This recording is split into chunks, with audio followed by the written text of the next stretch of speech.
So remember, we were partway through a chapter, so we're just picking up right in the middle.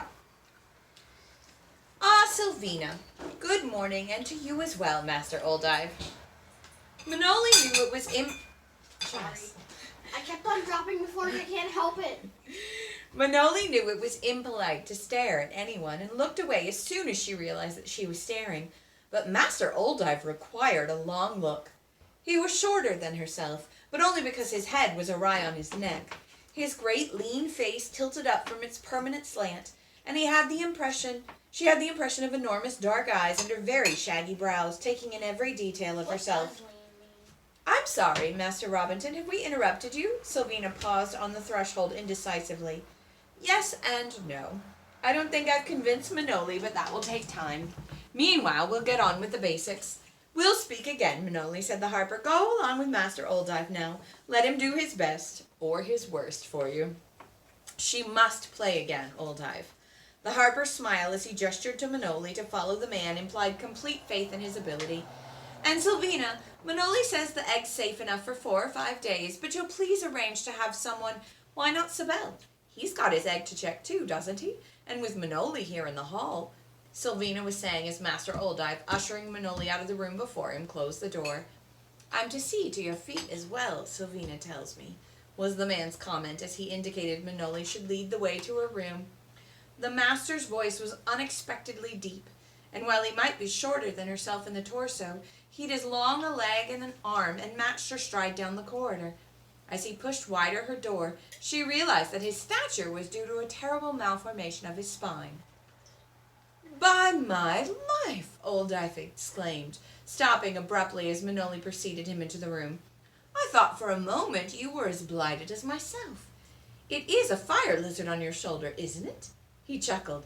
Now there's one on me, so it is. Is the creature friendly?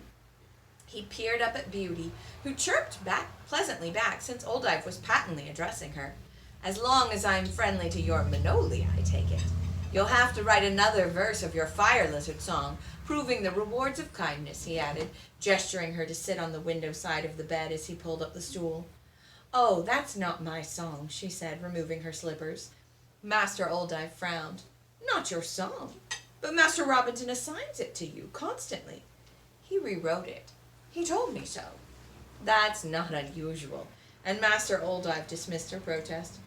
Proper mess you've made of your feet, he said, his voice taking on a distant, thoughtful quality as he looked at first one, then the other foot. Running, I believe. Manoli felt reproved. I was caught out during threadfall, you see, far from my cave, and had to run. Ooh! Sorry, did I hurt? The flesh is very tender and will remain that way a while longer. He began to smooth on a pungent-smelling substance. I need something to cut. Can I cut something? You've got your marker paper right there. Right. Underneath that roll of tape. What? Big bottom shelf. Oh, okay. And she couldn't keep her foot still. He grabbed her ankle firmly to complete the medication, countering her embarrassed apology by remarking that her twitching proved that she'd done the nerves no harm with the pounding she'd given her feet. You're to keep off them as much as possible. I'll tell Sylvina so. And use the salve morning and night. Aids healing and keeps the skin from itching. He replaced Manoli's slippers. Now, this hand of yours. She hesitated, knowing that his opinion of the bungled wound was likely to echo Minora's and Sylvina's. Perversely, she was afflicted by an obscure loyalty to her mother. Oldive regarded her steadily, as if divining some measure of her reluctance, and extended his own hand. Compelled by the very neutrality of his gaze, she gave him her injured hand. To her surprise, there was no change of expression on his face, no condemnation or pity, merely interest in the problem the thick-scarred palm posed for a man of his skill. He prodded the scar tissue, murmuring thoughtfully in his throat. Make a fist. She could just about do that, but when he asked her to extend her fingers, the scar pulled as she tried to stretch the palm. Not as bad as I was led to believe. An infection, I suppose? Pack-tail slime. Yes, insidious stuff. He gave her hand another twist, but the scar is not long healed, and the tissue can still be stretched. A few more months, and we might not have been able to do anything to flex the hand. Now, You will do exercises, tightening your fingers about a small hard ball, which I will provide you, and extending the hand. He demonstrated, forcing her fingers upwards and apart so that she cried out involuntarily. If you can discipline yourself to the point of actual discomfort, you are doing the exercise properly. We must stretch the tightened skin, the webbing between your fingers, and the stiffened tendons. I shall also provide a salve which you are to rub well into the scar tissue to make it softer and more pliable. Conscientious effort on your part will determine the rate of progress. I suspect that you will be sufficiently motivated. Before Manoli could stammer her thanks, the astonishing man was out of the room and closing the door behind him. Beauty made a sound, half quizzical chirp, half approving burble. She'd come loose from Manoli's neck during the examination, watching the proceedings from a depression in the sleeping furs. Now she walked over to Manoli and stroked her head against Manoli's arm. From the apprentices' hall across the courtyard, the singing was renewed, with vigor and volume. Beauty cocked her head, humming with delight, and then, when Manoli shushed her, looked wistfully up at the girl. I don't think we should sing again just now, but they do sound grand, don't they? She sat there, caressing Beauty, delighting in the music. Very close harmony, she realized approvingly, the sort only trained voices and well-rehearsed singers can achieve. Well, said Sylvina, entering the room briskly, you have stirred them up. It's good to hear that old rooter sung with some spirit. Manoli had no time to register astonishment at Sylvina's comment, for the head woman poked at Manoli's bundle of things on the table and twitched the sleeping rug into neat folds. We might just as well get you settled in Dunca's cottage now, Sylvina continued. Fortunately, there's an outside room unoccupied. The head woman wrinkled her nose in a slightly disparaging grimace. Those Holder girls are impossible about being outside, but it oughtn't to worry you. She smiled at Manoli. Old Dive says you're to keep off your feet, but some walking's got to be done. Still, you won't be in a chore section. Another good reason to keep you at Dunca's, I suppose. Sylvina frowned and then looked back at Manoli's small bundle. This is all you brought with you? And 9 fire lizards. Sylvina laughed, an embarrassment of riches. She glanced out the window, peering across the courtyard to the far roof where the fire lizards were still sunning themselves. They do stay where they're told, don't they? Generally, but I'm not sure how good they are with too many people about or unusual noises. Or fascinating diversions. Sylvina smiled again at Manoli as she nodded toward the windows and the music issuing from the apprentices' hall. They always sang along with me. I didn't realize we shouldn't. How should you? Not to worry, Manoli. You'll fit in just fine. Now let's wrap up your bundle and show you the way to Dunca's. Then Robinson wants you to borrow a guitar. Master Durant is sure to have a spare usable one in the workshop. You'll have to make your own, you know, unless you made one for Peterian at the Sea-Hold. I had none of my own. Manoli was relieved that she could keep her voice steady. But Peterian took his with him. Surely you... I had the use of it. Yes.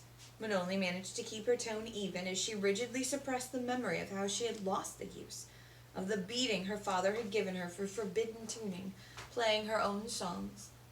I made myself pipe, she added, diverting Sylvina from further questions. Rummaging in her bundle, she brought out the multiple pipes she had made in her cave by the sea. Reeds? And done with a belt knife by the look of them, said Sylvina, walking to the window for more light as she turned the pipes in a critical examination. Well done for just a belt knife. She returned the pipes to Manoli with an improving expression. Peterian was a good teacher. Did you know him well? Manoli felt a wave of grief at her loss of the only person in her homehold who had been interested in her. Indeed I did. Sylvina gave Manoli a frown. Did he not talk of the Harper Hall at all to you? No. Why should he? Why shouldn't he? He taught you, didn't he? He encouraged you to write, sent Robinson those songs. Sylvina stared at Manoli in real surprise for a long moment. Then she shrugged with a little laugh. Well, Peterian always had his own reasons for everything he did, and no one the wiser.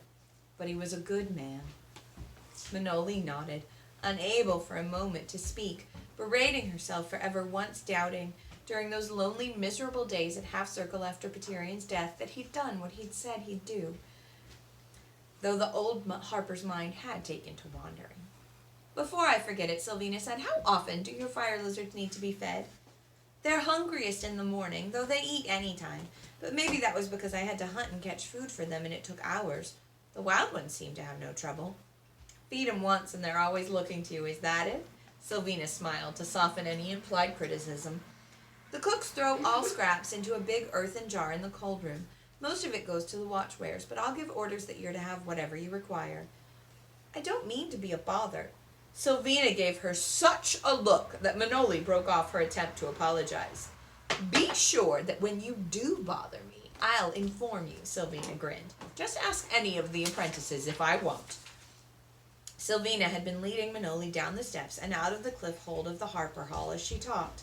Now they paused under an arch that gave onto a broad road of paving stones. Never a blade of grass or spot of moss to be seen anywhere. For the first time, Manoli had a chance to appreciate the size of Fort Hold. Knowing that it was the oldest and largest hold was quite different from seeing it, being outside the towering cliff. Thousands of people must live in the cliff holds and cottages that hug the rock palisade. Awed, Manoli stepped slowed as she stared at the wide ramp leading to the courtyard and main entrance of Fort Hold, higher in the cliff face than the Harpercraft Hall, and with rows of windows extending upward in sheer stone, almost to the fire heights themselves. In Half-Circle Sea-Hold, everyone had been in the cliff, but at Fort Hold, stone buildings had been built out in wings from the cliff, forming a quadrangle similar to the Harpercraft Hall. Smaller cottages had been added onto the original wings on either side of the ramp. There were dwellings bordering the sides of the broad paved road that led in several well-traveled directions, south to the fields and pastures, east down the valley toward the low foothills, and west around to the pass in the cliff that would lead to the higher mountains of the central fort range. Sylvina guided Manoli now towards a cottage, a good-sized one with 5 windows, all of them shuttered tight on the upper floor. Can I use your marker squiggly? Why not get your own? But yes, you can. Then can you pause for a second? Yes, I can pause for a second. Okay. The cottage nestled against the slope of the ramp. As they got close enough, Manoli realized that the little cot was also quite old, and the cottage door was metal, too. Incredible. Sylvina opened it, calling out for Dunca. Manoli had just time to notice that the metal door closed as one at the Harper Hall did, with a small wheel throwing the thick rods into grooves in ceiling and floor. Manoli, come and meet Dunca, who holds the cottage for the girls who study at the Harper Hall. Manoli dutifully greeted the short, dumpy little woman with bright black eyes and cheeks like a puff-belly's sides. Dunca gave Manoli a raking look, at odds with her jolly appearance, as if measuring up Manoli to the gossip she'd already heard. Then Dunca saw Beauty peeking around Manoli's ear. She gave a shriek, jumping back. What's that? Manoli reached up to calm Beauty, who was hissing and raising her wings, getting one entangled in Manoli's hair. But Dunca, surely you knew, Sylvina's voice chided the woman, that Manoli had impressed fire lizards. Manoli's sharp ear caught the edge to Sylvina's voice, and so did the little queen, for Beauty thrummed softly and warningly in her throat, as her eyes whirled at Dunca. Manoli silently called her to order. I'd heard, but I don't always credit things I'm told, said Dunca, standing as far away from Manoli and Beauty as the hall permitted. Very wise of you, replied Sylvina. The set of the head woman's lips and the wary amusement in her glance told Manoli that Sylvina was not overly fond of the little cot-holder. Now, you've a windowed room vacant, have you not? I think it's best if we settled her there. I don't want another hysterical girl who'll panic during Threadfall and scare us all with imagining that Thread is actually in the cottage. Sylvina's eyes danced with suppressed laughter as she glanced Manoli's way. No, Manoli won't panic. She is, by the way, the youngest daughter of Seaholder Gannis of Half-Circle Sea-Hold, beholden to Bend and Weir. The sea breeds stern souls, you know.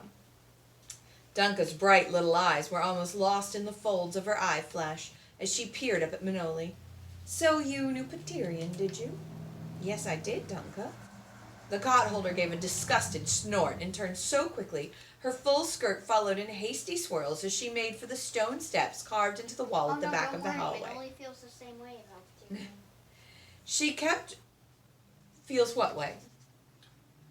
That Paterian is an absolute jerk. No, she doesn't. He was the harper who taught her. She loved him. Wait. Oh, never mind. Wrong name. Yes, you're thinking of her dad, right? Yes, wrong name. Okay. Bad mistake. She kept twitching her skirt, grunting at the steepness of the risers as she heaved her small fat person upwards.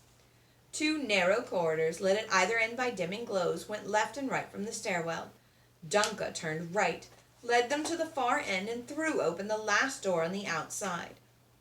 Lazy, she said truculently, fumbling at the catch of the glow basket. They've cleared the glows. Where are they kept? Asked Manoli, wishing to ingratiate herself with the cot-keeper. Fleetingly, she wondered if she'd always be trotting up and down narrow steps after glows. Where's your drudge, Dunca? It's her task to bring glows, not Manoli's, said Sylvina as she walked past Dunca and flipped open first one, then a second set of shutters, flooding the room with sunlight. Sylvina, what are you doing? Threadfall's not for 2 more days, Dunca. Be sensible, the room's fusty.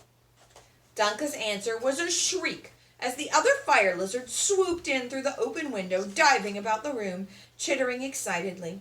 There was nothing for them to cling to, since the walls were bare of hangings and the bed a frame, empty of rushes, the sleeping fur rolled up on the small press. The 2 green aunties and blue uncle fought for landing space on the stool, and then zoomed out the window again as Dunca's scream startled them. The little cot-holder cowered in the corner, skirts about her head, shrieking. Manoli ordered the Browns to stop diving, told Auntie 1 and 2 and Uncle to stay on the window ledge, got Rocky and Diver to settle on the bedstead, while Sylvina calmed Duncan and led her from the corner. By the time the cot-holder had been cajoled into watching Sylvina handle Lazybones, who'd let anyone caress him so long as it involved no effort on his part, Manoli realized that Dunca would never be comfortable in their presence, and that the woman disliked Manoli intensely for witnessing her fearfulness. For a long, sad moment, Manoli wished she could have stayed at the weir, where everyone could accept fire lizards equably. She sighed softly to herself as she stroked Beauty, absently listening to Sylvina's reassurances to Dunca that the fire lizards wouldn't harm anyone. Not her, not her charges. That Dunca'd be the envy of every other cot-holder in Fort to have 9 fire lizards. 9? Dunca's protest came out in a terrified squeak, and she reached for her skirts to throw over her head. 9 of those beastly things flitting and diving about my home! They don't like to stay inside except at night, said Manoli, hoping to reassure Dunca. They're rarely all with me at one time. From the horrified and malicious look Dunca gave her, Manoli realized that she herself would rarely be with Dunca if the cot-holder had anything to say in the matter. We can stop here no longer, now, Manoli. You've to pick a guitar from the workshop, said Sylvina. If you need more rushes, Dunca, you've only to send your woman to the hall, she added as she motioned Manoli to precede her from the room. Manoli will be more closely involved with the hall than the other girls. She's to be back here at shutter time, same as the others, or stay at the hall, said Dunca, as Sylvina and Manoli went down the steps. She's strict with the girls, Sylvina remarked as they emerged into the bright midday sun and started across the broad paved square. But that's to the good, with all those lads vying for their attention. And take no heed to her grumbles over Paterian. She'd hoped to wed him after Marilyn died. I'd say Paterian resigned his Fort Hold Harbor as much to get free of Dunca as to clear the way for Robinton. He was so very proud that his son was elected Master Harper. Half-Circle Seahold. Hold on just a second. Half-Circle Seahold is a long way from Fort Hold. Sylvina chuckled. And one of the few places isolated enough to prevent Dunca from following him, child. As if Paterian would ever have taken another woman after Marilyn. She was the loveliest person. A voice of unusual beauty and range. Oh, I miss her still. More people were about. Field workers coming in for their midday meal. A party of men on leggy runners slowing to an amble through the crowd. An apprentice, intent on his errand, ran right into Manoli. He was mouthing an apology when Beauty, peering through Manoli's hair, hissed at him. He yelped, ducked with an apprentice's well-developed instinct, and went pelting back the way he'd come. Sylvina laughed. I'd like to hear his tale when he gets back to his hall. Sylvina, I'm not a word, Manoli. I will not have you apologizing for your fire lizards, nor will Master Robinton.